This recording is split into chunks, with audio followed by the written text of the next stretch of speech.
观众朋友，大家好，欢迎收看欧洲卫视的双语快讯节目。我们带您一起直击当下热点新闻。Bonjour et bienvenue dans votre émission Flash Info bilingue en chinois et en français. 下面请看详细内容。Voici l'essentiel de ce qui se passe dans le monde. 6月6日星期二，大约11000名警察和宪兵将在新一轮反退休改革游行中维护秩序。内政部长达马南周日宣布，将在巴黎部署4000人，以确保游行示威活动的安全，并确保示威的权利。当局称，将有40万到60万人参加这第14轮游行，其中包括首都的4万至7万人。电力、天然气、铁路和航空运输行业将举行罢工。巴黎奥利机场取消了1/3的航班。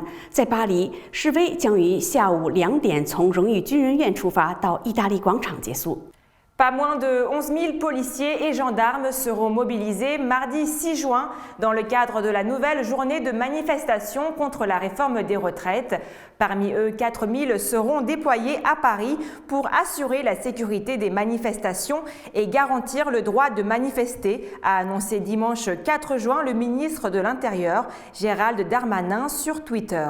Cette 14e journée de mobilisation devrait réunir 400 000 à 600 000 personnes en France, dont 40 000 à 70 000 dans la capitale, selon les autorités. Des grèves sont annoncées chez les électriciens et gaziers, ainsi que dans les transports ferroviaires et aériens, avec notamment un tiers des vols annulés au départ de Paris-Orly.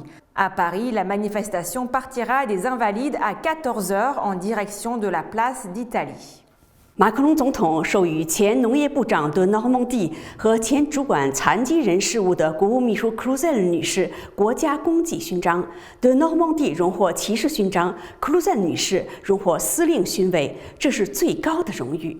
Le président Emmanuel Macron a récompensé de l'Ordre national du mérite l'ancien ministre de l'Agriculture Julien de Normandie et l'ex-secrétaire d'État chargé des personnes handicapées Sophie Cluzel. Julien de Normandie est élevé au grade de chevalier de l'Ordre et Sophie Cluzel au grade de commandeur, soit la plus haute distinction. 据法国气象局报道，6月5日这一周，法国将迎来今年第一场高温天气。6月8日星期四，巴黎的气温将首次升到30度，气温将在本周末开始下降。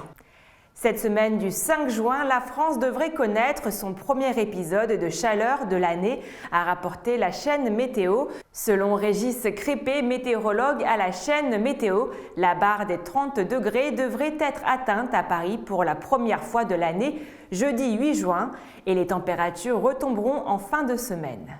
中国载人神舟15号飞船的3名宇航员在完成为期6个月的空间站任务后，安全返回地球，于周日乘飞机抵达北京。据称，宇航员将进入医学隔离期，并接受全面的体检。休息后，他们将在北京会见记者。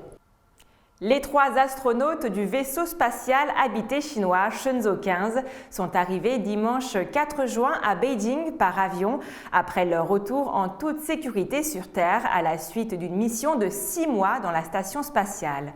L'équipage entrera dans une période de quarantaine médicale et subira des examens médicaux complets et des évaluations de santé selon l'agence chinoise des vols spatiaux habités.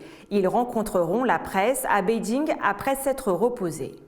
比利时首相亚历山大·德克鲁6月5日表示，比利时将要求基辅就有关亲乌克兰的俄罗斯士兵在俄罗斯使用比利时制造的武器的报道作出澄清。他说：“我们提供给乌克兰的武器的目的是用于防御的，旨在保护乌克兰领土。” La Belgique va demander à Kiev des éclaircissements sur les informations faisant état de l'usage d'armes de fabrication belge en Russie par des combattants russes pro-Ukraine, a déclaré lundi 5 juin le Premier ministre Alexander De Croo, précisant avoir missionné pour cela la défense et les services de renseignement.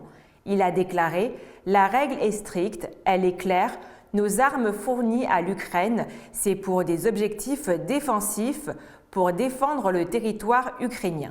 准军事组织瓦格纳集团的负责人在6月5日表示，他俘虏了一名俄罗斯军官。据称，该军官袭击了他的部下，这是该武装组织与俄罗斯正规军之间紧张关系的又一例证。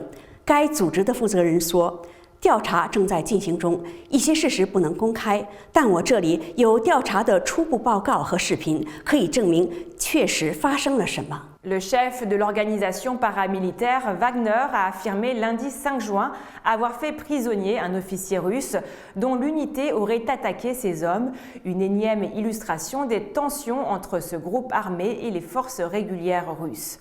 Une enquête est en cours et plusieurs faits ne peuvent pas être rendus publics, mais je mets ici ce rapport initial et des preuves vidéo de ce qui s'est réellement passé là-bas, a déclaré le chef de l'organisation dans un message audio accompagnant le texte.